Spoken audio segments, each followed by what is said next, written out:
السلام عليكم، أهلا بكم في قناة صادق ماجد الموسوي.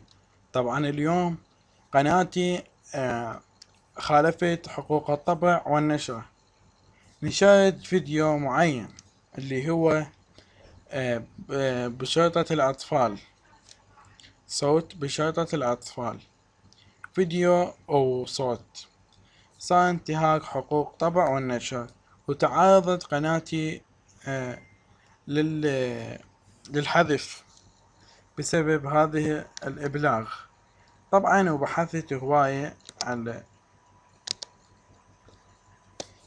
على كيفية حذف هذه مخالفة حقوق الطبع والنشر على اليوتيوب وإزالة الإبلاغات على قناتي. طبعا لقيت هواية حلول، وسمعت حل الحلقة 982 طريقة استرجاع فيديو حذف من اليوتيوب بسبب انتهاك حقوق الملكية والفكرية، اللي هو مال راغب أمين، قناة المحترف. أحسن قناة المحترف حطتني الحل، وراسلت الشخص اللي يمتلك الحقوق الطبع والنشر الأصلية، اللي هو اسمه هاشم ناصر. طبعا هسه اشوفكم هسه الحمد لله قناتي الحقوق والطبع والنشر مستوى الشرط، والحمد لله كانت العلامة حمراء في خطأ. الحمد لله بفضل هاشم وبفضل الله صارت العلامة خضراء، وهاشم وافق على الفيديو.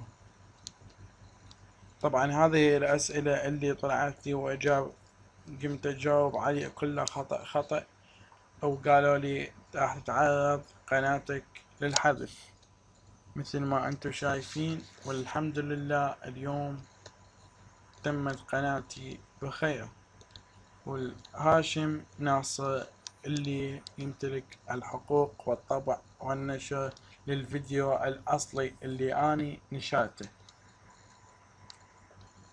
هذه الصور للإثبات. طبعا مثل ما انتم شايفين رجاء مشاهدة هذا الفيديو عن حقوق الطبع والنشر والإجابة على الأربع أسئلة التالية، كلهن إجابة على الأسئلة التالية مثل ما انتم شايفين. هاي كل الصور هاي تلقاها عرضهن، لازم أجيب على الأسئلة التالية. ومثل ما وضحت قناتي كانت في خطأ، هاي حقوق الطبع والنشر، هاي العلامة الحمراء وضع سيء. إذا ثقلت مخالفتين أخرى فسيتم حذف حسابك نهائيا. المخالفة وحدة اللي مثل ما قلت لكم هي شرطة الأطفال مونتاج صادق ماجد، والهندسة الصوتية صدوق الماينز معاف هذا. وتمت المطالبة بملكية من قبل هاشم ناصر في 15/7/2015. سويت أنا إرسال شعار مضاد. لقد قمت بإمكاني الوصول إلى بعض الميزات من يوتيوب، لأن حسابك وضع سيء. المزيد من الفيديوهات، وتابعت هواي فيديوهات وشفت وتعلمت وأخذت كلام راغب أمين وسويت عليه التطبيق.